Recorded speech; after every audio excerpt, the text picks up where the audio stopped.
Alors le thon que l'on pêche chez Pescana est destiné à plusieurs marchés, le marché local et des marchés à l'exportation. Le marché local est décliné soit en frais, soit en congelé. Donc en frais pour les restaurateurs, les grossistes, les clients divers. En congelé principalement pour les services de collectivité, hôpitaux, lycées, collèges.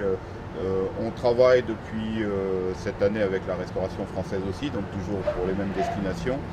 Et depuis peu donc avec la conserverie locale, sous l'appellation des Lys des Mers du Sud. Et avant de travailler avec la conserverie locale, le thon, il allait à Pago Pago? Alors la plupart du temps, oui, tout ce qui n'était pas vendu très schématiquement sur le marché local était exporté sur Pago Pago pour ne pas justement engorger le marché local avec un produit sur lequel nécessairement on aurait été obligé de baisser les prix pour pouvoir l'écouler. D'accord.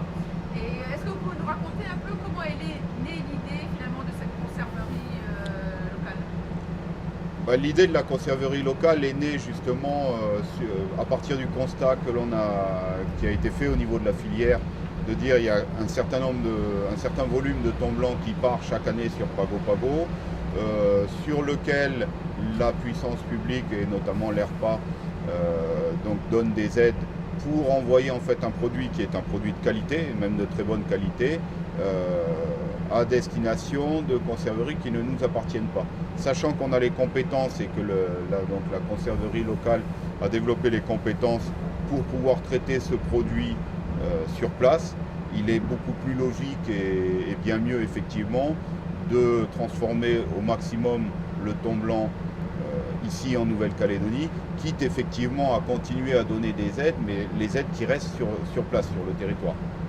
Est-ce que ça a été difficile de convaincre les distributeurs de vendre le produit local? Alors je crois qu'il y a eu des discussions qui ont été menées, il y a eu des discussions qui ont été menées par notamment les gens de la conserverie, avec l'aide, l'appui de l'ERPA et donc l'appui derrière des producteurs, de la Fédération de pêche hauturière. Mais principalement, je crois que la conserverie a effectivement pris son bâton de pèlerin et qu'il a fallu convaincre un certain nombre de personnes du bien fondé de cette idée. On dit beaucoup que dans cette aventure du thon en conserve, chacun a essayé de mettre du sien et chacun a réduit ses marges, c'est vrai? Oui, quelque part oui, parce que de toute façon, si ça n'avait pas été le cas, je pense que l'idée n'aurait pas pu être concrétisée. Et comment est-ce que vous avez réduit vos marges de l'atelier?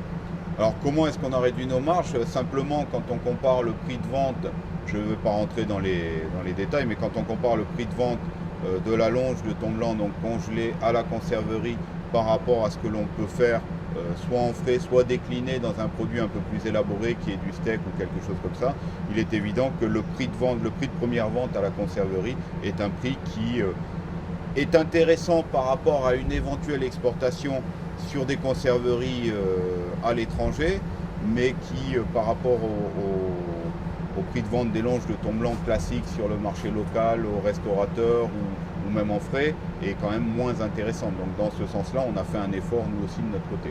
D'accord. C'est une filière qui débute, vous y croyez vous, à la conserverie du thon local? Je crois que si je n'y croyais pas, j'arrêterais d'envoyer mes bateaux en mer pour pêcher du thon blanc. Maintenant, je crois que c'est effectivement un des éléments qui va nous permettre de nous en sortir et de mieux valoriser un produit dont on dispose chaque année.